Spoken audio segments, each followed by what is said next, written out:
wabarakatuh. Saya Pantaran Salvaro Wijaya dari XT1.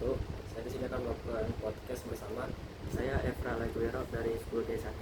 Wah, apa kabar? Baik, juga baik. Kemarin akses gimana? Wah, sedikit kecewa sih, lu gimana? Gua ya gitu deh nilainya. Lu undang gua kesini mau ngapain, Pak? Nah, gua habis baca buku. Ya, bukunya itu judulnya Rahasia Para Tua. Lu tau gak? Wah, gua juga udah baca sih buku itu.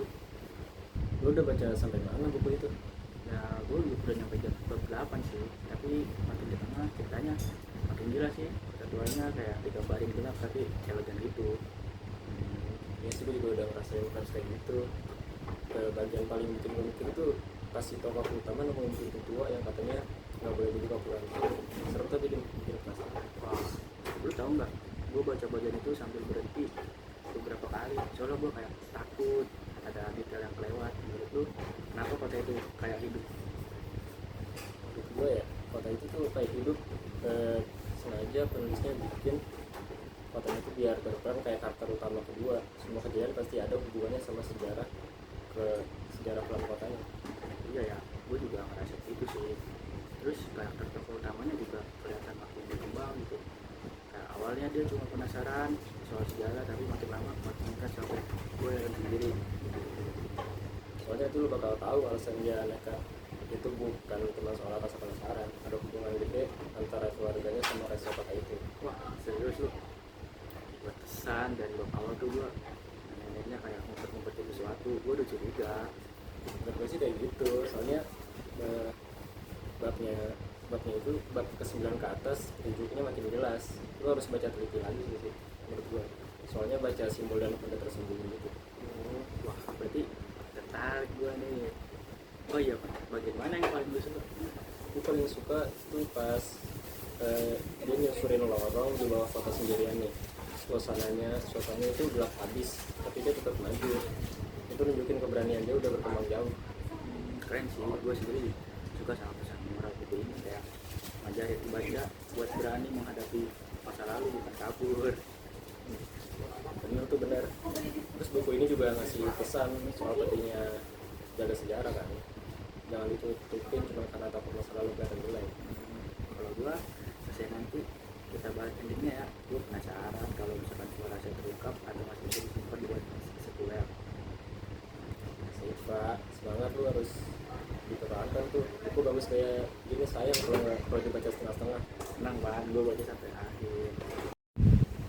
Lu tau gak Pan, ada satu hal yang bikin gue kagum sama buku ini. Penulisnya tuh kayak benar-benar riset gitu. Soalnya nama jalan, bangunan, bahkan legenda kotanya tuh terasa nyata banget. Itu yang bikin buku ini beda. Pas gua baca bagian tentang legenda jam besar di alun-alun kota, gua bahkan sempet search di internet, kira itu legenda beneran ada. Gue juga, gue pikir itu mitos asli. Ternyata cuma fiksi, tapi dibuat sedetail itu. Menurut saya emang niat sih. Bahkan dialog antar tokohnya juga natural ya.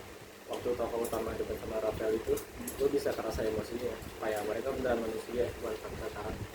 Ya, interaksi mereka dalam banget sih menurut gue. Dan kadang mereka kayak kesel satu sama lain ya, tapi akhirnya tetap saling itu yang bikin hubungan mereka menarik. Bener, dan tokoh utamanya itu bukan tipe pahlawan sempurna. Dia takut, dia bingung, dia bikin salah. Tapi justru itu bikin dia relatable. Setuju. Gue paling suka karakter yang berkembang pelan-pelan gitu, bukannya tiba-tiba jago dari awal. Makanya buku ini cocok buat diskusi. Banyak lapisan yang bisa dibahas, kayak makna simbol, perkembangan tokoh, atau bahkan pesan sosial tentang sejarah dan kebenaran. Man, lu perhatiin nggak? Tiap kali hujan turun pasti ada kejadian penting. Kayaknya hujan itu simbol juga deh. Nah, lu jadi juga ternyata tuh. Hujan itu salah satu motif utama. Biasanya muncul pas tokoh utamanya mau nemuin sesuatu atau pas ada perubahan besar. Wah, gue makin kagum nih buku ini. Gak cuma seru tapi pinter, ada makna yang disembunyiin di balik setiap adegan. Tunggu sampai bab 15 deh. Ada satu adegan hujan yang kuat banget emosinya, disembunyiin di balik setiap adegan. Tunggu sampai bab 15. Ada satu adegan hujan yang kuat banget emosinya. Gue baca pelan-pelan sambil mikir.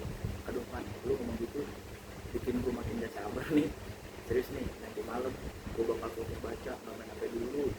Bagus tuh, makanya baca bukunya itu pas suasana tenang biar lu ngerasain atmosfer ya, makanya. Oke deal, nanti malam kita bahas lebih banyak ya. Mungkin gue bakal punya pertanyaan-pertanyaan yang baru juga nih. Santai Pra, terus siapa ngobrol ini lagi, cerita kayak gini nggak cukup dibahas sekali doang. Betul, betul, makasih ya Bang. Lu yang ngenalin gue ke buku rahasia kota tua ini. Kalau lu baru kenal sini gue, mungkin gue gak bakal baca. Ya iyalah, gua tahu selera lu, misteri, teka-teki, kota tua, gelap itu kan makan lu banget. Iya juga. Oke deh, gue mau lanjut baca sebelum lupa terusnya. Supra, terus ikut lagi dengan anak-anaknya. Terima kasih sudah mendengarkan episode podcast kita hari ini. Semoga apa yang kita bahas bisa menambah wawasan dan bermanfaat buat kalian semua. Terima kasih. Terima kasih.